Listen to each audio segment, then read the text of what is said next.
चलिए, तो आज हम लोग बैक क्लास हम लोग ने देखा था नाइट्रोजन के बारे में। अब हम लोग आगे की ओर बढ़ रहे हैं। नाइट्रोजन के बारे में मैंने जो जो टर्म्स बताया था आपको याद होगा। सबसे पहले नाइट्रोजन फैमिली को निकोजेन कहते हैं। ध्यान से सुन लीजिए, एक बार रिव्यू कर दे रहे हैं। नाइट्रोजन फैमिली को निकोजेन कहा जाता है और इसका ग्रीक मीनिंग होता है सफोकेटिंग। फैमिली आता है nitrogen, phosphorus, arsenic, antimony, bismuth. मैंने आपको बताया था कि nitrogen, phosphorus non metal, arsenic, antimony metalloid, bismuth आपका मेटल नेचर रखता है। फिर मैंने ये जब हो गया था तो फिर मैंने आपको बताया था कि नाइट्रोजन जो है नेचर में एग्जिस्ट करता है N2 के फॉर्म में, और बिटवीन दो N2 मॉलिक्यूल जो फोर्स लगता है वो फोर्स लगता है वंडरवाल फोर्स, जिसको एक स्पेशल नेम दिया जाता है, लंदन डिस्पर्सन फोर्स दिया जाता है। एनएन के बीच का बॉन्ड डिसोसिएशन एनर्जी बहुत ज़्यादा हाई होता है, इस वजह से ये लिस्ट रिएक्टिव होता है। नाइट्रोजन का एलोटॉप मैंने बताया था एनेट, जो दो फॉर्म में एग्जिस्ट करता है। पहला है आयनिक, दूसरा है आपको साइक्लिक फॉर्म, जिसको एजिडो पेंटाजोल कहा जाता है। मैंने नाइट्रोजन ऑब्टेन करने का बहुत सारा मेथड आपको बताया। सबसे पहले बताया है आपको लिक्वेशन एंड डिस्टिलेशन। दूसरा मैंने आपको बताया है लेबोरेटरी मेथड में आपको क्या करना है कि NH4Cl का रिएक्शन सोडियम नाइट्राइट से करवा देना है, N2 मिल जाएगा। तीसरा मैंने आपको एक इम्पॉर्टेंट बात बताया कि जितना भी अमोनियम सॉल्ट है उसको हीट करने पर अमोनिया दे देता है, लेकिन तीन को एकदम दिमाग में बैठाना जरूरी है। Ammonium nitrite, nitrate, dichromate. Nitrite को हीट करने पे N2, नाइट्रेट को हीट करने पे N2O, और डाइक्रोमेट को हीट करने पे N2 मिलता है। वो आप देख लेना उसमें। और दूसरा कि अल्ट्रा प्योर नाइट्रोजन ऑब्टेन करने का तरीका था सोडियम एजाइड और बेरियम एजाइड का यूज करते हैं, जिससे अल्ट्रा प्योर नाइट्रोजन ऑब्टेन होता है। मैंने आपको ये सब जब हो गया तो इसका प्रॉपर्टी भी बताया, ऑर्डरलेस है, टेस्टलेस है, नॉन टॉक्सिक है, कंबसन में सपोर्ट नहीं करता है, ये सब ढेर सारा रिएक्शन का टर्म्स बताया कि N2 का H2 से रिएक्शन करवाओगे अमोनिया देगा, N2 का O2 से रिएक्शन 2000 केल्विन पे NO का फॉर्मेशन होता है। उसके बाद फिर मैंने ये भी बताया कि कैल्शियम कार्बाइड का यूज N2 के साथ करवाओगे तो नाइट्रोलिन बनेगा, जिसका यूज एज अ फर्टिलाइजर के फॉर्म में यूज किया जाता है। दूसरा एक और इम्पॉर्टेंट बात कि कैल्शियम कार्बाइड जो है N2 एब्जॉर्ब करने का भी काम करता है। अगला पॉइंट मैंने ये भी बताया आपको कि सो आप ये बैठा लेना कि जो N2 जो होता है, इनॉट एटमॉस्फेयर तैयार करने में भी N2 गैस का यूज किया जाता है, फर्स्ट पॉइंट। दूसरा पॉइंट कि सो आप जैसे कि लिक्विड नाइट्रोजन जो होता है वो लो टेम्परेचर पे काफ़ी कोल्ड होता है, उस वजह से लिक्विड नाइट्रोजन का यूज बहुत सारे में यूज किया जाता है, जैसे ऑर्गन को प्रिजर्व करने में यूज किया जाता है, फूड मटेरियल को प्रिजर्व करने में। अगला बात की सो आपका इसका ही यूज जो है जहाँ भी क्रायो सर्जरी जैसे ट्यूमर है ये सब का जो सर्जरी करना है उसमें भी यूज किया जाता है लिक्विड नाइट्रोजन का। मैंने आपको बताया है कि N2 गैस का यूज गैस सिलेंडर में यूज किया जाता है, O2 के पार्शियल प्रेशर को घटाने का काम करता है। तो ये सब हो गया था भाई, ये फॉस्फोरस पे आते हैं। चलिए, तो अब हम लोग का स्टार्ट होने वाला है यहाँ से फॉस्फोरस।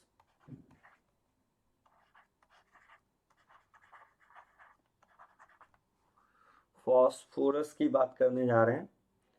तो फॉस्फोरस में सबसे पहला टर्म आपको पूछा जाता है कि N2 एग्जिस्ट करता है जबकि P2 एग्जिस्ट नहीं करता है। तो इसका रीजन क्या है, ध्यान से सुनिएगा। नाइट्रोजन जो है आपका एग्जिस्ट करता है N2 के फॉर्म में, जबकि फॉस्फोरस जो है ये P2 फॉर्म में एग्जिस्ट नहीं करता है।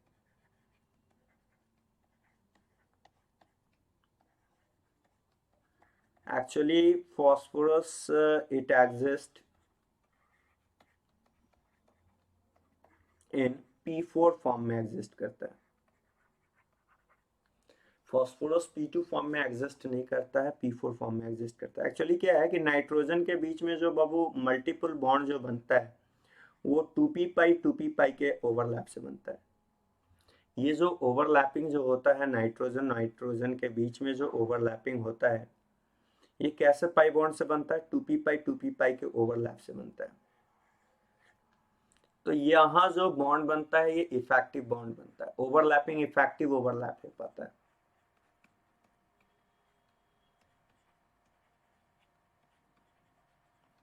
लैपिंग के वजह से N2 जो है नाइट्रोजन एग्जिस्ट करता है, एग्जिस्ट इन N2 फॉर्म।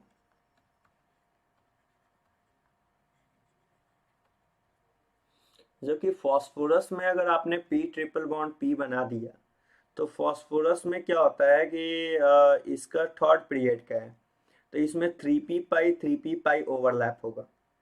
तो 3p पाई ओवरलैप से क्या होगा कि ये जो यहाँ पे जो बॉन्ड का जो फॉर्मेशन होगा फॉस्फोरस फॉस्फोरस के बीच में, वो इफेक्टिव ओवरलैप नहीं हो पाएगा, नॉट इफेक्टिव ओवरलैपिंग हो गया, नॉट इफेक्टिव ओवरलैपिंग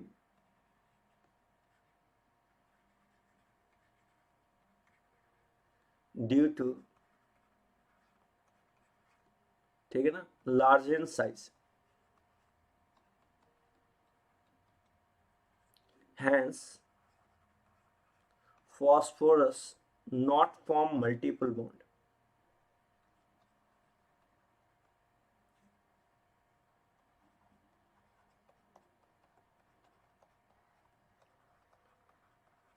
और मल्टीपल बॉन्ड नहीं बनाता, और ये एग्जिस्ट करता है आपको किस फॉर्म में, P4 के फॉर्म में। अगेन फिर से मैं बोल रहा हूँ, नाइट्रोजन N2 के फॉर्म में एग्जिस्ट करता है। कारण होता है कि दो नाइट्रोजन के बीच में जो ओवरलैप होता है 2p का, छोटा साइज है, ओवरलैप इफेक्टिव होगा तो पाई बॉन्ड बहुत इजीली फॉर्म होगा। जबकि फॉस्फोरस में जो थर्ड पीरियड का है तो 3p पाई और 3p पाई के बीच का ओवरलैप उतना इफेक्टिव नहीं होता ड्यू टू लार्ज साइज। इस कारण फॉस्फोरस मल्टीपल बॉन्ड ना बना के वो सिंगल बॉन्ड बनाता है, मल्टीपल बॉन्ड नहीं बनाता है। और फॉस्फोरस का एग्जिस्टेंस बैठा लीजिए कि फॉस्फोरस किस फॉर्म में एग्जिस्ट करेगा, P4 फॉर्म में एग्जिस्ट करता है। जबकि नाइट्रोजन का एग्जिस्टेंस किस फॉर्म में होता है, N2। अगर आपसे क्वेश्चन में पूछा जाए कि why nitrogen exist in N2 while phosphorus not exist in P2 form, तो आपको बोलना है कि in case of nitrogen the overlapping occur between 2p due to a small size of p orbital overlapping, effective overlapping occur, hence that overlap is very stronger and hence it exists in N2 form। जबकि in case of phosphorus 3p pi overlapping occur which is not a stable overlapping due to large in size, hence phosphorus unable to form कौन सा bond, pi bond, और इस वजह से phosphorus P2 form में exist नहीं करता है, P4 फॉर्म में एग्जिस्ट करता है। तो जरा ध्यान से सुनिएगा, बात करने वाले हैं फॉस्फोरस के हर एक टर्म को, अच्छा से देखते हैं, ध्यान से सुनिए। तो सबसे पहला कि आपने देखा कि जो फॉस्फोरस है, फॉस्फोरस का एग्जिस्टेंस होता है P4 के फॉर्म में। किस फॉर्म में होता है, फॉस्फोरस आपको एग्जिस्ट करता है P4 फॉर्म में एग्जिस्ट करता है, पहला पॉइंट। दूसरा कि अगर हम बात करने वाले हैं फॉस्फोरस के एलोट्रॉप की, हम लोग बात करेंगे एलोट्रॉप ऑफ फॉस्फोरस। तो एलोट्रॉप ऑफ फॉस्फोरस में सबसे पहला फॉस्फोरस होता है जिसको कहते हैं व्हाइट फॉस्फोरस, दूसरा होगा रेड फॉस्फोरस, और तीसरा होने वाला है ब्लैक फॉस्फोरस। मतलब बात ये है कि फॉस्फोरस का 3 एलोट्रॉप है और वो तीनों आपको दिमाग में रखना है। पहला है व्हाइट फॉस्फोरस, दूसरा है रेड और तीसरा है ब्लैक फॉस्फोरस। अगेन फिर से बोल रहे हैं, अगर आपसे किसी ने पूछा कि फॉस्फोरस का कितना एलोट्रॉप है तो आपको बोलना है 3 एलोट्रॉप है। तो कौन कौन सा है, phosphorus having 3 allotrope, phosphorus P का मतलब फॉस्फोरस है, फॉस्फोरस हैविंग 3 एलोट्रॉप, और वो तीनों एलोट्रॉप का नेम दिमाग में रखना है, कौन कौन सा है, व्हाइट फॉस्फोरस, रेड फॉस्फोरस और ब्लैक फॉस्फोरस। तो चलिए एक एक कर करके बात करने वाले हैं। सबसे पहले देखने जा रहे हैं हम लोग व्हाइट फॉस्फोरस के बारे में। कौन से फॉस्फोरस के बारे में, व्हाइट फॉस्फोरस के बारे में। पहला व्हाइट फॉस्फोरस जो एग्जिस्ट करता है वो है आपका P4 फॉर्म में एग्जिस्ट करता है, जिसका स्ट्रक्चर कुछ ऐसा है।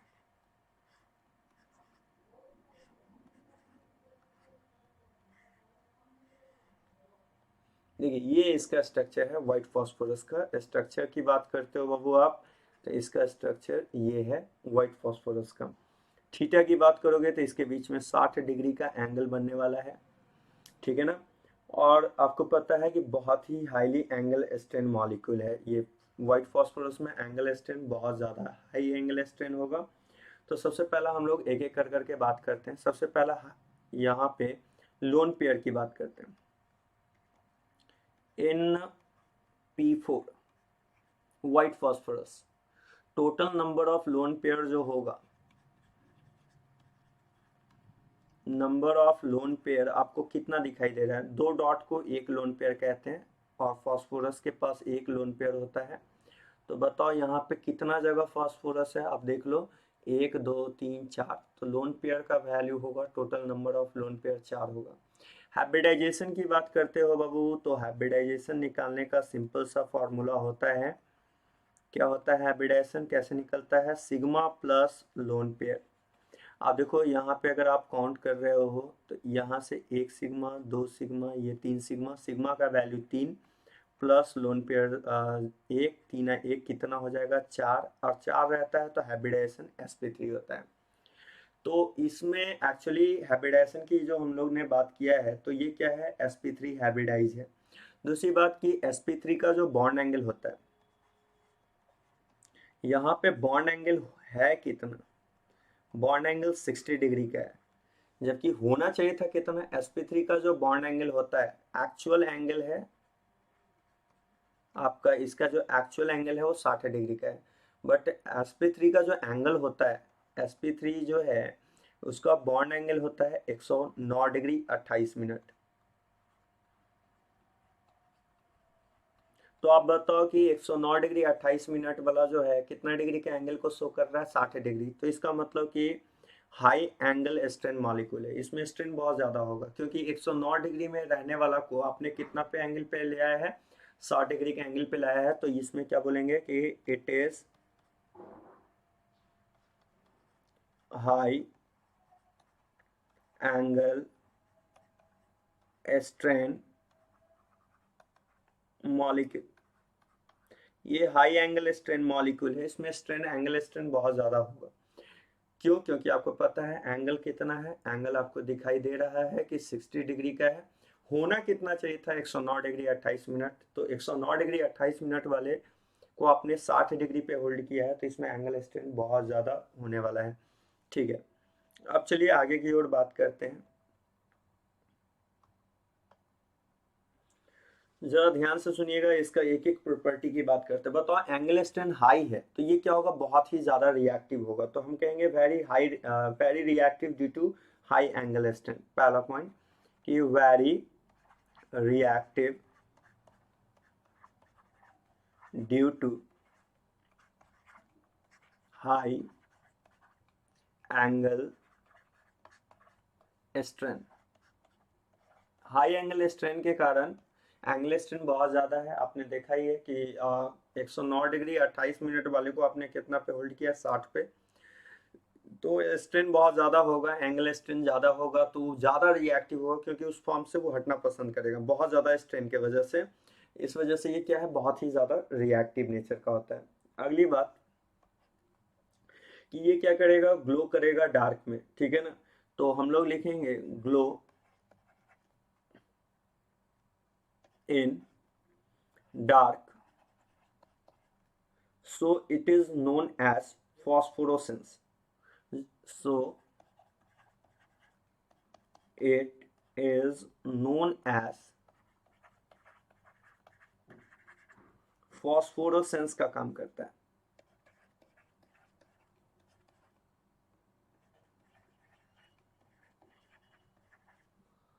और ये फॉस्फोरेसेंस का काम फिर वही रीजन है, ड्यू टू एंगल स्ट्रेन के वजह से काम करता है। कोई पूछे व्हाइट फॉस्फोरस फॉस्फोरेसेंस का काम क्यों करता है, क्यों वो डार्क में क्यों ग्लो क्यों करता है डार्क में? तो कारण आपको सिंपल सा देना है कि डार्क में ग्लो करने का ये कारण है कि उसमें एंगल स्ट्रेन बहुत ज्यादा है। 109 डिग्री 28 मिनट होना चाहिए था एक्चुअल एंगल, और है कितना? 60 डिग्री। तो स्ट्रेन बहुत ज्यादा है, और ज्यादा होने की वजह से ज्यादा रिएक्टिव है, इस वजह से ये डार्क में क्या करता है? ग्लो करता है ड्यू टू एंगल स्ट्रेन।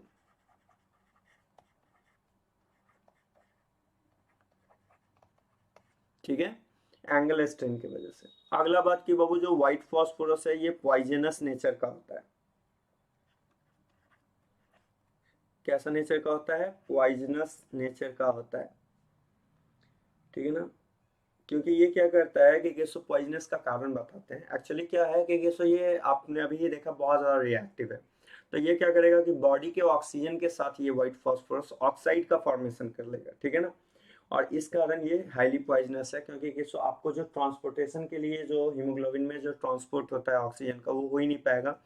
अगर आपने व्हाइट फास्फोरस का यूज़ किया है तो वो क्या करेगा, तुरंत उसके साथ बॉडी के ऑक्सीजन के साथ वो ऑक्साइड का फॉर्मेशन कर लेगा, ठीक है ना। तो कारण क्या है, कारण इसके पीछे नीचे लिख रहे हैं, जरा ध्यान से सुनिएगा। कारण है मोर रिएक्टिव,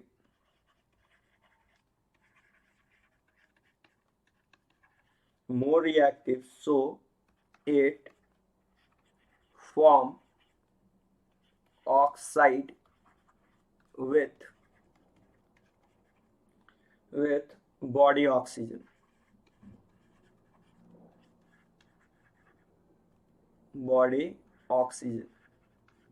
ये क्या करेगा, ऑक्साइड बना लेगा बॉडी के ऑक्सीजन से। अगला बात की सो इनसॉल्युबल इन वाटर है। व्हाइट फास्फोरस कैसा है, वाटर में इनसॉल्युबल है, इनसॉल्युबल इन वाटर, क्योंकि व्हाइट फास्फोरस कैसा नेचर का है, नॉन पोलर है। इस वजह से नॉन पोलर के वजह से क्या है, व्हाइट फास्फोरस वाटर में इनसॉल्युबल है। अगला बात बाबू की soluble in carbon disulphide, soluble in CH2। अब कारण है, सॉल्युबल होने का कारण है कि less van der Waals force होगा, वाटर में सॉल्युबल। तो ये सब कुछ प्रॉपर्टी है जो आपको बैठाना है। सबसे पहले मैंने बताया फास्फोरस P2 फॉर्म में नहीं एग्जिस्ट करता है, कारण तो आपको बोलना है कि फास्फोरस के बीच में जो पाई बॉन्ड बनता है 3p पाई का ओवरलैपिंग इफेक्टिव नहीं होता है, due to large size effective overlap नहीं हो पाता है, और यही कारण कि फास्फोरस मल्टीपल बॉन्ड नहीं बनाता है, और इस वजह से फास्फोरस P2 फॉर्म में ना एग्जिस्ट करके P4 फॉर्म में एग्जिस्ट करता है। इसका अलग अलग एलोट्रॉप आपने देखा, व्हाइट फास्फोरस, रेड, ब्लैक। फिर मैंने आपको जो बताया कि सॉल्युबल है क्या क्या है, पहले मैंने बताया कि कैसो व्हाइट फास्फोरस में मैंने आपको बताया कि कैसो total number of lone pair कितना है। आपने देखा total number of lone pair आपको क्या दिखाई दिया था, वहाँ पे 4 लोन पेयर है। क्वेश्चन ऐसा भी पूछ सकता है, नंबर ऑफ PP बॉन्ड बता दीजिए कितना होगा। अगर मान लो कि मैंने व्हाइट फास्फोरस लिया है, ऐसा है व्हाइट फास्फोरस, ये है आपका व्हाइट फास्फोरस, तो पूछ ले कि कैसे बताओ PP बॉन्ड कितना होगा, तो एक PP बॉन्ड, दूसरा, तीसरा, चौथा, पांचवा, छठा। तो अगर नंबर ऑफ PP बॉन्ड की बात की जाए कि बताइए व्हाइट फास्फोरस में PP बॉन्ड कितना होगा, तो आपको नंबर ऑफ PP बॉन्ड बोलना है 6 होने वाला है। कितना होने वाला है, 6 PP बॉन्ड होने वाला है। एंगल स्ट्रेन बहुत ज़्यादा है, क्योंकि sp3 है, होना चाहिए था 109 डिग्री 28 मिनट, 60 डिग्री है, तो स्ट्रेन बहुत ज़्यादा है। ज़्यादा स्ट्रेन की वजह से ये बहुत ही ज़्यादा रिएक्टिव होगा, और इतना ज़्यादा रिएक्टिव है कि क्या करेगा कि सो जो व्हाइट फास्फोरस जो है आपका जो P4 है, सबसे पहली बात की हाईली रिएक्टिव है, ठीक है। दूसरी बात की सो हैबिटेशन sp3 है, total number of lone pair 4 है, टोटल PP बॉन्ड कितना है, 6 है। अगला बात की सो हाईली रिएक्टिव है ड्यू टू एंगल स्ट्रेन। अगर डार्क रूम में भी रख दोगे तो ये ग्लो शो करने लगता है due to angle strain. Poisonous nature का है, कारण कोई पूछेगा तो बोलना कि एक्चुअली क्या है कि व्हाइट फास्फोरस में हाईली रिएक्टिव है, आपने देखा ही है, कारण आपको एंगल स्ट्रेन है। तो पॉइजनस का कारण होता है कि वो बॉडी के ऑक्सीजन के साथ ऑक्साइड का फॉर्मेशन कर लेता है, ट्रांसपोर्टेशन रुक जाएगा, और इस वजह से डेथ होने का भी चांसेस होगा। इनसॉल्युबल होगा वाटर में, वाटर में कैसा नेचर का होगा बताइए। वाटर में आपको ये, अगर वाटर की बात करें तो वाटर में आपको बोलना है कि ये कैसा होता है, इनसॉल्युबल होता है, क्योंकि आपको पता है P4 क्या है, नॉन पोलर है। कार्बन डाइसल्फाइड में सॉल्युबल होगा। प्रिपरेशन की बात करें बाबू कि कैसे व्हाइट फास्फोरस को प्रिपेयर किया जाएगा, प्रिपरेशन की बात करते हो तो कैसे प्रिपेयर करना है, तो वो देखो, कैल्शियम फॉस्फेट ले लो, Ca3PO4 का हॉल्ट वाइज, कैल्शियम फॉस्फेट को कार्बन प्लस SiO2 से रिएक्ट करवाओगे तो आपको P4 मिल जाएगा, ठीक है ना। क्या मिल जाएगा, P4। ये बोन एस से आता है एक्चुअली, जो हड्डी में है ये कैल्शियम फॉस्फेट पाया जाता है, और जब आदमी डेथ करता है तो उसको जलाने के लिए जो लकड़ी का यूज़ किया जाता है उससे कार्बन मिल जाता है, और रेत है, ये जब आपस में रिएक्ट करेगा तो यहाँ से क्या मिल जाएगा, व्हाइट फास्फोरस, ठीक है ना। तो अगेन आपको जो बात बोलना चाह रहे हैं उस बात को समझिए। आपसे पूछे कि सो कैसे प्रिपेयर करेंगे व्हाइट फॉस्फोरस, तो आपको बोलना है कैल्शियम फॉस्फेट का रिएक्शन आप carbon in presence of SiO2 से करवाओगे, तो P4 मतलब व्हाइट फॉस्फोरस का फॉर्मेशन होगा। किसका होगा? व्हाइट फॉस्फोरस का। ठीक है, आगे की ओर बढ़ने जा रहे हैं बाबू, जरा ध्यान से सुनना है। अगला टर्म है कि P4 का रिएक्शन अगर आपने NaOH से करवाया है व्हाइट फॉस्फोरस का, तो यहाँ से बनेगा phosphine gas plus sodium metaphosphate NaH2PO2 का फॉर्मेशन। और ये काफ़ी इंपॉर्टेंट रिएक्शन है, एज इट इज़ आपको दिमाग में भी होना चाहिए। व्हाइट फॉस्फोरस का जब भी NaOH से रिएक्शन करवाते हैं तो क्या बनता है? व्हाइट फॉस्फोरस का NaOH से रिएक्शन करवाने से फॉस्फिन गैस मिलेगा और क्या मिलेगा? सोडियम मेटाफॉस्फेट का फॉर्मेशन होगा। तो इसके साथ आपका व्हाइट फॉस्फोरस समाप्त हुआ। अगेन सुनना है जरा ध्यान से, अगेन फिर से मैं रिकॉल कर दे रहा हूँ। व्हाइट फॉस्फोरस में हाइब्रिडाइजेशन sp3 है, नंबर ऑफ pp बॉन्ड आपको 6 मिलने वाला है, total number of lone pair आपको कितना होने वाला है? टोटल लोन पेयर 4 है। एंगल स्ट्रेंथ बहुत ज़्यादा है क्योंकि sp3 है तो होना चाहिए 109 डिग्री 28 मिनट, जबकि है 60 डिग्री का, एंगल स्ट्रेंथ ज़्यादा है, इस वजह से ये ज़्यादा रिएक्टिव नेचर का है। मैंने आपको बताया भी है कि सो ये बहुत ही ज़्यादा रिएक्टिव होता है, डार्क में रख दो तो ये ग्लो करने लगता है, इस वजह से व्हाइट फॉस्फोरस को ही हम लोग फॉस्फोरेसेंस भी कहते हैं, फॉस्फोरेसेंस में भी यूज़ किया जाता है एज ए पॉइजनस नेचर का है, क्योंकि बॉडी के ऑक्सीजन से ये ऑक्साइड का फॉर्मेशन कर लेता है, वाटर में इनसॉल्युबल है, कार्बन डाइसल्फाइड में सॉल्युबल है। दूसरा कि अगर आपसे कोई ये व्हाइट फॉस्फोरस ऑब्टेन कैसे करेंगे, तो आपको बोलना है कि कैल्शियम फॉस्फेट का reaction carbon in presence of SiO2 से करवाते हैं तो व्हाइट फॉस्फोरस का फॉर्मेशन होता है। ठीक है ना। और अगला कि P4 का रिएक्शन NaOH से करवाने से आपको क्या मिलेगा? White phosphorus. अगला आ जाइए, नेक्स्ट टर्म की बात करने वाले हैं जो हमारा है रेड फॉस्फोरस। कौन सा? रेड फॉस्फोरस की बात कर रहे हैं। चलिए जरा ध्यान से सुनिएगा, क्या करना है कि एक्चुअली जो व्हाइट फॉस्फोरस होता है बाबू, इसको हाई प्रेशर ऑब्लिक टेम्परेचर पे CO2 के प्रेजेंस में हीट करते हैं, high pressure temperature in presence of CO2, तो ये चेंज हो जाता है रेड फॉस्फोरस में। आपसे अगर कोई पूछेगा रेड फॉस्फोरस तैयार कैसे किया जाएगा, तो आपको सिंपली बोलना है कि जब व्हाइट फॉस्फोरस का रिएक्शन CO2 के प्रेजेंस में करवाते हैं हाई प्रेशर एंड टेम्परेचर में, तो वहां से हमें मिलेगा रेड फॉस्फोरस। ठीक है। अब जरा ध्यान से सुनना है कि रेड फॉस्फोरस का स्ट्रक्चर का बात करें तो स्ट्रक्चर कैसा होगा, जरा ध्यान से देखिएगा। इसका स्ट्रक्चर ऐसा होता है, ये इसका स्ट्रक्चर होता है।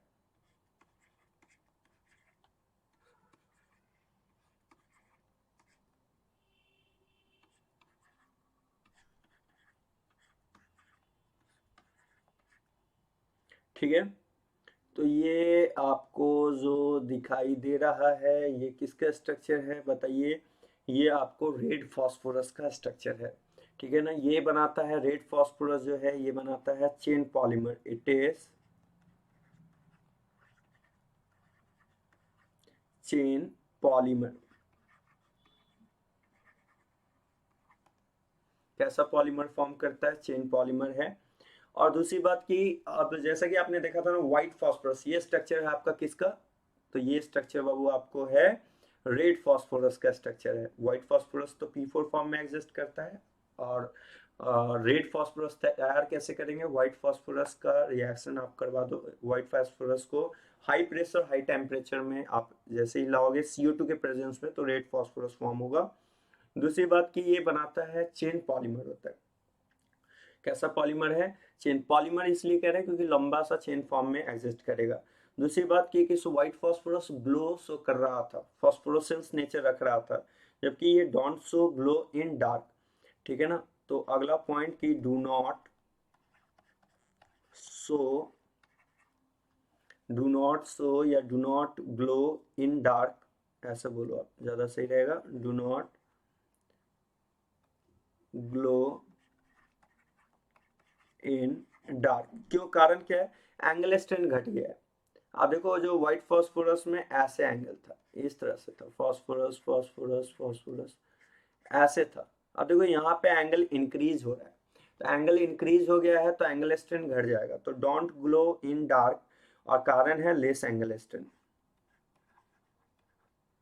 कारण क्या बोलेंगे, बोलो, लेस एंगल स्ट्रेंथ,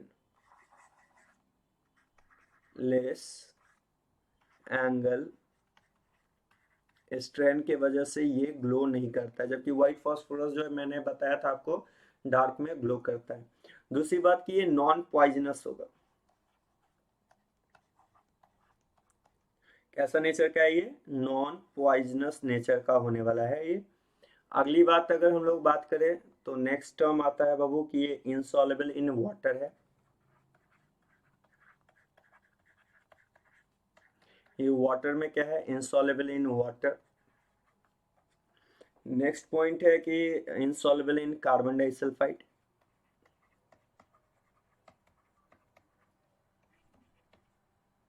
ठीक है ना, क्यों, कारण क्या है, इसलिए क्योंकि एक्चुअली क्या है कि चेन बनाएगा तो वंडरवाल फोर्स क्या होगा, बहुत ज़्यादा हो जाएगा, तो सरफेस एरिया ज़्यादा होगा तो ये जल्दी घुल नहीं पाएगा। ठीक है ना, तो वाटर में इंसॉल्युबल है, कार्बन डाइसल्फाइड में इंसॉल्युबल है। और अगला बात कि रेड फास्फोरस जो है, ध्यान से सुनिएगा, रेड फास्फोरस जो है NaOH के साथ रिएक्शन नहीं शो करता है, नो रिएक्शन। ठीक है ना, व्हाइट फास्फोरस करने के पीछे कारण था एंगल स्ट्रेंथ बहुत ज़्यादा था, जबकि इस वाले सिस्टम में एंगल स्ट्रेंथ घट गया।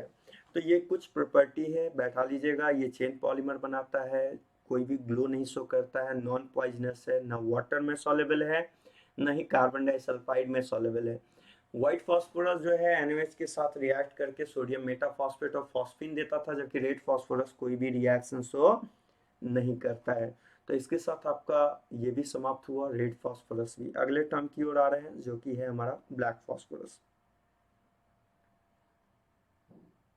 ध्यान से सुनिएगा, अगला जो बाबू बात करने वाले हैं वो है हमारा black phosphorus.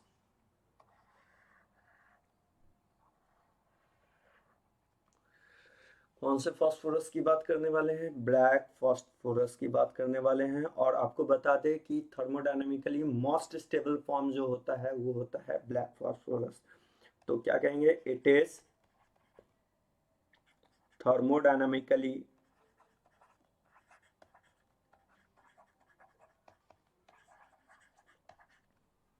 most stable allotrope of phosphorus, most stable allotrope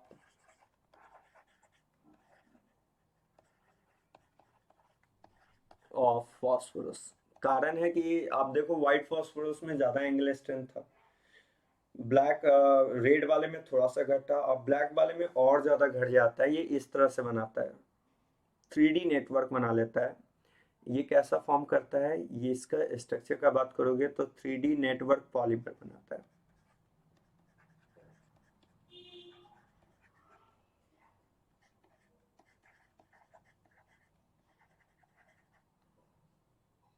तो गौर कीजिएगा, ये इस तरह से एग्जिस्ट करेगा।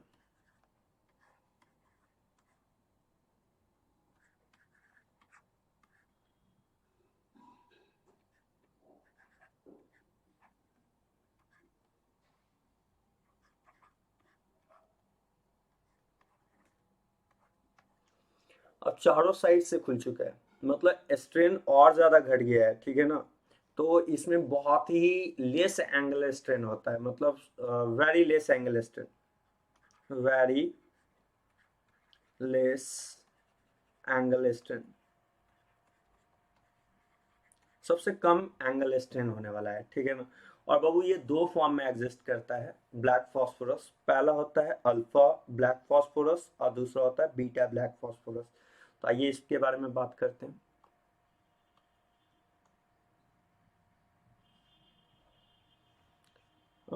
इट एग्जिस्ट इन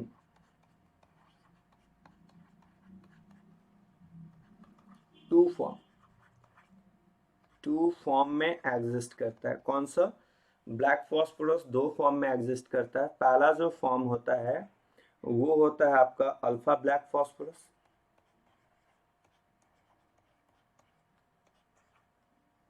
ठीक है ना। अल्फा ब्लैक फॉस्फोरस जो होता है ये ऑब्टेन्ड होता है by the help of red phosphorus. तो जरा ध्यान से सुनिएगा, it is obtained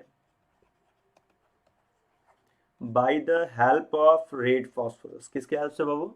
red phosphorus के हेल्प से ऑब्टेन होता है। तो it is obtained by the help of red phosphorus के हेल्प से ऑब्टेन होता है। कौन सा? ब्लैक फॉस्फोरस ऑब्टेन होता है। एक्चुअली क्या होता है अल्फा ब्लैक? देखो एक्चुअली क्या होता है कि रेड फॉस्फोरस को जब आप हीट करते हो हाई प्रेशर पे, तो यहां से आपको मिलता है अल्फा ब्लैक। मतलब कि जैसे ही आप इसे हीट करने वाले हो तो हीट करने से जो फॉर्म मिलेगा वो कौन सा फॉर्म होगा? अल्फा ब्लैक होगा। जबकि एक और फॉर्म होता है, दूसरा फॉर्म होता है, वो दूसरा फॉर्म का नाम है आपका बीटा ब्लैक फॉस्फोरस। मतलब कि ब्लैक फॉस्फोरस दो फॉर्म का होता है, alpha black, beta black. Alpha black कैसे ऑब्टेन होगा? जब रेड फॉस्फोरस को आप हीट करोगे हाई प्रेशर पे तो आपको अल्फा ब्लैक मिलेगा। जबकि बीटा ब्लैक फॉस्फोरस की बात करते हैं तो बीटा ब्लैक फॉस्फोरस कैसे ऑब्टेन होगा उसको भी समझ लेना है। It is obtain from white phosphorus. It is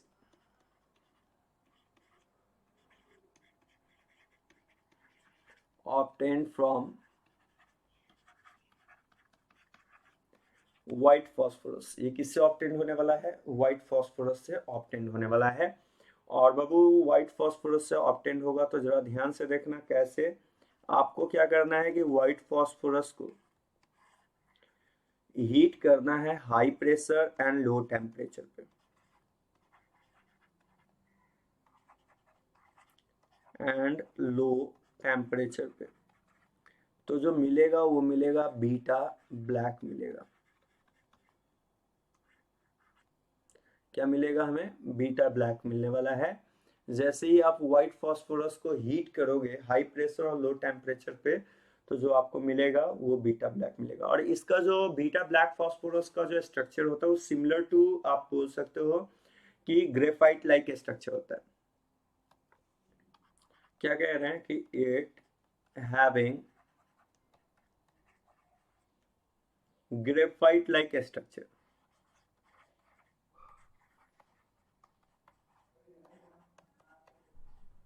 इसका जो स्ट्रक्चर होने वाला है वो कैसा होने वाला है? ग्रेफाइट लाइक होने वाला है। अब चलिए इसके स्ट्रक्चर की बात कर लेते हैं। तो आपका इसके साथ फॉस्फोरस का जो तीन एलोट्रॉप पढ़ा आपने, white, red, black. White phosphorus high angle strength, black वाले में सॉरी रेड वाले में थोड़ा सा घटा, ब्लैक वाले में सबसे कम एंगल स्ट्रेंथ आया। जिसमें ब्लैक का दो फॉर्म देखा हमने, अल्फा और बीटा। अल्फा रेड फॉस्फोरस को हीट करते हैं हाई प्रेशर पे तो आता है, बीटा व्हाइट फॉस्फोरस को हाई प्रेशर लो टेम्परेचर पे हीट करते हैं तो बीटा ब्लैक का फॉर्मेशन होता है। चलिए ठीक है, अब ऐसा करते हैं,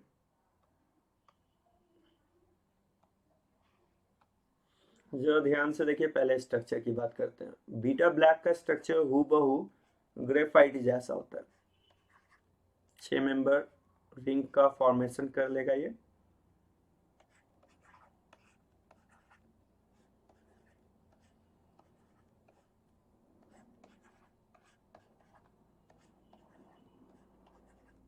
इस तरह से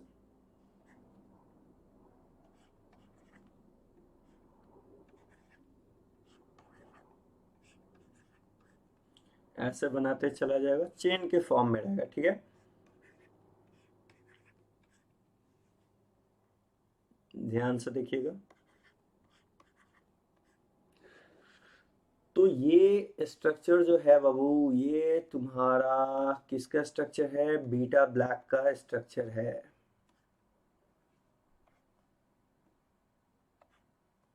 ठीक है, ये आपका बीटा ब्लैक का स्ट्रक्चर है। हूबहू ये ग्रेफाइट जैसा स्ट्रक्चर बनाता है बीटा ब्लैक। और ये आपके सामने स्ट्रक्चर है बीटा ब्लैक का। अब कुछ आता है, रिएक्टिविटी आता है, स्टेबिलिटी आता है, डेंसिटी और मेल्टिंग पॉइंट। इसके साथ आपका ब्लैक मतलब कि फॉस्फोरस का थीम समाप्त हो जाएगा। ध्यान से सुनिएगा जो बात बोलने वाले हैं। अगला जो टर्म आएगा बाबू वो आने वाला है रिएक्टिविटी।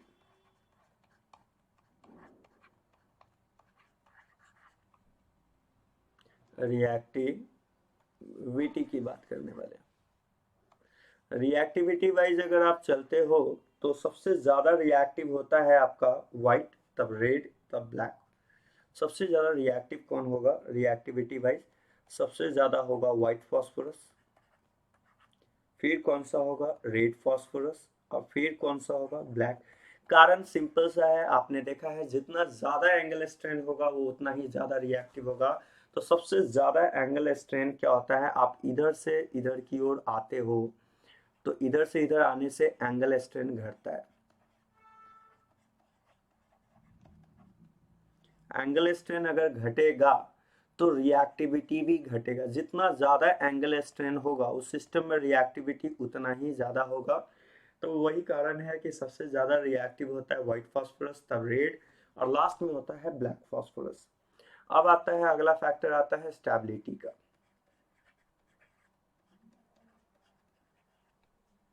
स्टेबिलिटी वाइज कैसे देखेंगे जरा ध्यान से। पहला तो ये है रिएक्टिविटी का ऑर्डर देखा आपने, अगला है स्टेबिलिटी। अब सिंपल सी बताओ, जो कम रिएक्टिव होगा वो ज्यादा स्टेबल होगा। तो सबसे कम रिएक्टिव आपको कौन दिखाई दे रहा है, ब्लैक फास्फोरस। फिर कौन दिखाई दे रहा है, रेड फास्फोरस। उसके बाद कौन दिखाई दे रहा है, व्हाइट फास्फोरस।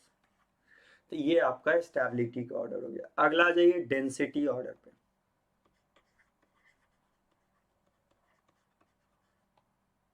डेंसिटी का थीम लेके चले तो कैसे बोलेंगे, डेंसिटी का क्या ऑर्डर होगा। डेंसिटी बाई सिंपल सी बात है, जितना बड़ा चेन होगा उसका मास उतना ज्यादा होगा, जितना ज्यादा मास होगा उसका डेंसिटी ज्यादा होगा। आपने देखा है कि व्हाइट फास्फोरस P4 में रेड वाला जो है लीनियर चेन बना रहा है, और आपका ब्लैक फास्फोरस जो है 3D नेटवर्क बना रहा है। तो उसमें नेटवर्क में क्या होगा, मास ज्यादा, ज्यादा मास होगा तो डेंसिटी ज्यादा होगा। उस वजह से डेंसिटी वाइज हम लोग बोलेंगे सबसे ज्यादा डेंसिटी होगा व्हाइट से ज्यादा होगा रेड का, और रेड से ज्यादा होगा आपको ब्लैक का। तो सबसे ज्यादा जो डेंसिटी होने वाला है वो किसका होने वाला है, ब्लैक फास्फोरस, तब होगा रेड फास्फोरस, और लास्ट में होगा व्हाइट फास्फोरस।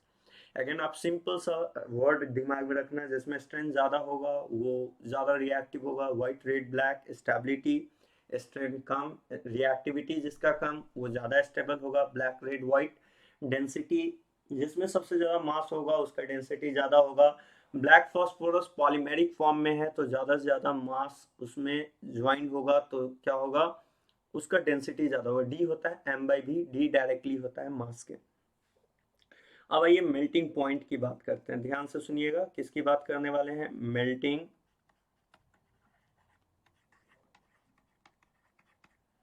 पॉइंट की बात कर रहे हैं। तो मेल्टिंग पॉइंट वाइज अगर आप चलते हो तो सबसे ज्यादा मेल्टिंग पॉइंट होगा ब्लैक फॉस्फोरस, फिर होगा रेड फास्फोरस, और उसके बाद होगा व्हाइट फास्फोरस। इसके साथ आपका नाइट्रोजन वाला टर्म भी खत्म हुआ, फास्फोरस वाला भी। अब कुछ कुछ प्रॉपर्टी देखते चलेंगे, आगे की ओर बढ़ते चलेंगे, तो आपको ये बात तो समझ में आ गया होगा कैसे कैसे हम लोग आगे बढ़े। ठीक है बाबू, चलिए अब बात करते हैं, हम लोग कुछ फिजिकल प्रॉपर्टी की बात कर लेते हैं। ध्यान से सुनना है।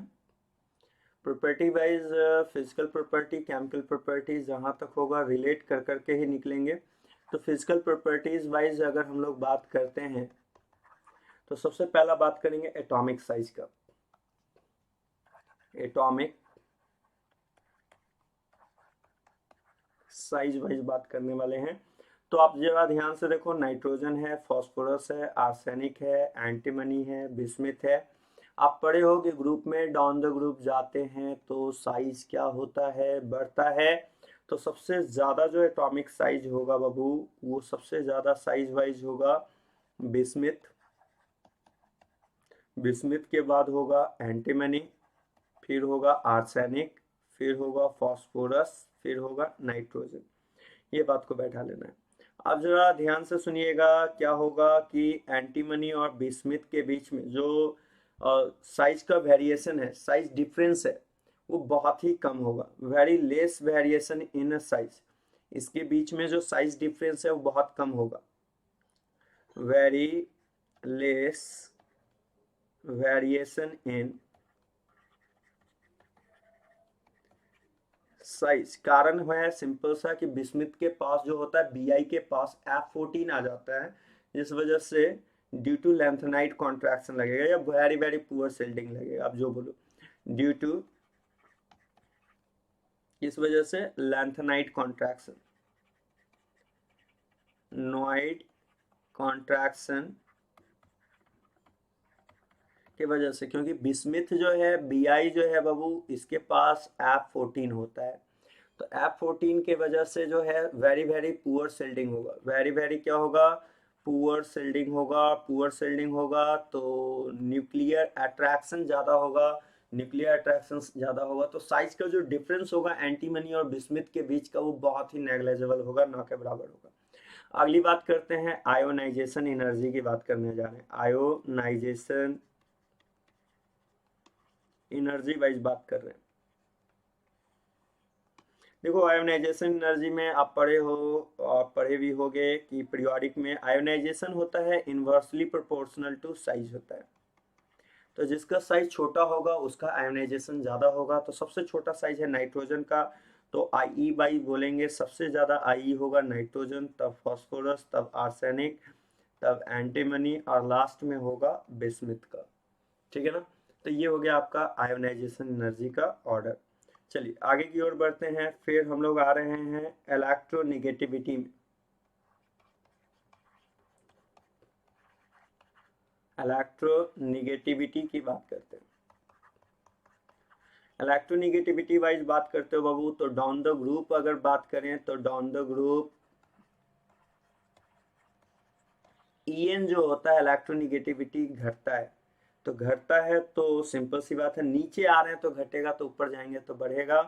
तो बताओ, सबसे ज्यादा इलेक्ट्रोनिगेटिव होगा नाइट्रोजन, तब फॉस्फोरस, तब आर्सेनिक, तब एंटीमनी, और बराबर बिस्मिथ। ये इंपॉर्टेंट पॉइंट है, बैठा लीजिएगा।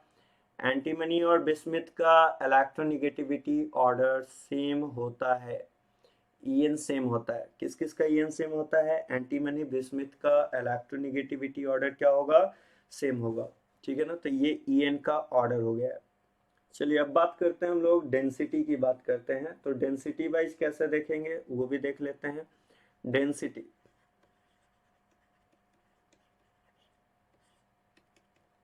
तो डेंसिटी वाइज आपको पता है कि डी का फॉर्मूला होता है मास बाई में वॉल्यूम।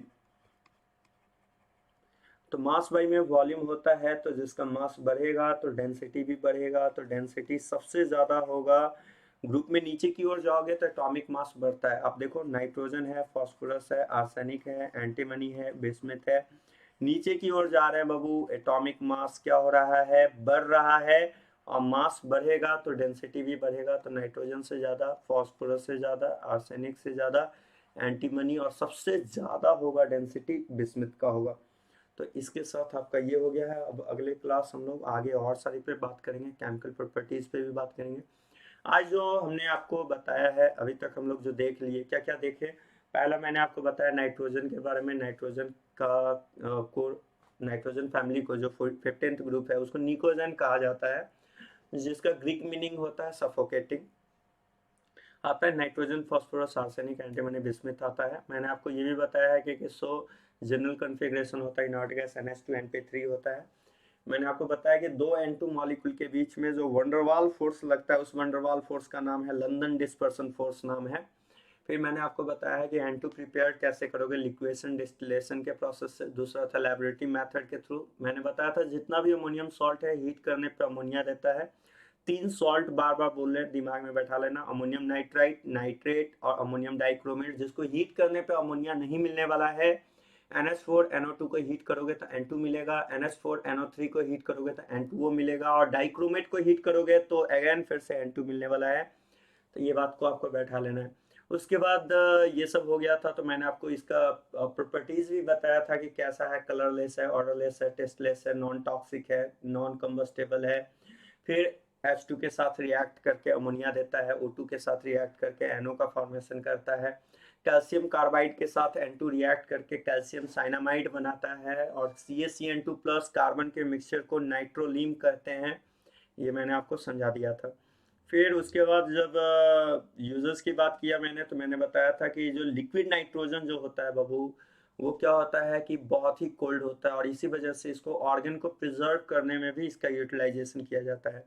दूसरा मैंने आपको ये भी बताया कि लिक्विड नाइट्रोजन को क्रायो सर्जरी में भी यूज़ किया जाता है। अगला मैंने ये भी बताया है कि नाइट्रोजन का यूज़ सिलेंडर जो होता है, गैस सिलेंडर जो होता है, ऑक्सीजन गैस का जो सिलेंडर होता है, उसमें ऑक्सीजन के पार्शियल प्रेशर को घटाने में भी यूज़ किया जाता है। अगर नहीं यूज़ किया जाए तो नस फट सकता है, क्योंकि ऑक्सीजन का पार्शियल प्रेशर बहुत ज़्यादा ही हाई होता है। फॉस्फोरस में आ गया व्हाइट, रेड, ब्लैक। व्हाइट वाला में एंगल स्ट्रेंथ बहुत ज़्यादा था, P4 बना रहा था, PP बॉन्ड 6 था, हाइब्रिडाइजेशन sp3 था, एंगल 60 डिग्री हो रहा है, जबकि होना चाहिए था 109 डिग्री 28 मिनट। ये भी हो गया था आपका। फिर मैंने आपको रेड फॉस्फोरस के बारे में बताया। Red phosphorus linear chain polymer बनाता है, और इसमें व्हाइट फॉस्फोरस के रिस्पेक्ट में कम एंगल स्ट्रेंथ होता है, वाटर में इंसॉल्युबल, कार्बन डाइसल्फाइड में इंसॉल्युबल। ये पॉइजनस नहीं होता, जबकि आपका व्हाइट फॉस्फोरस पॉइजनस होता है। इतना ज़्यादा एंगल स्ट्रेन होता है कि वो क्या करता है कि बॉडी के ऑक्सीजन से रिएक्ट करके ऑक्साइड बना लेता है, जबकि ये नॉन पॉइजनस है, नॉन टॉक्सिक है। उसके बाद मैंने आपको ढेर सारा इसका प्रॉपर्टी भी बताया। ब्लैक फॉस्फोरस में मैंने बताया दो फॉर्म होगा, अल्फा ब्लैक और बीटा ब्लैक, और कुछ कुछ प्रॉपर्टी देख ली। तो ठीक है, आज के लिए इतना ही पे छोड़ते हैं, फिर अगले क्लास में लोग आगे की ओर बढ़ते हैं। ठीक है बाबू, ओके बाय।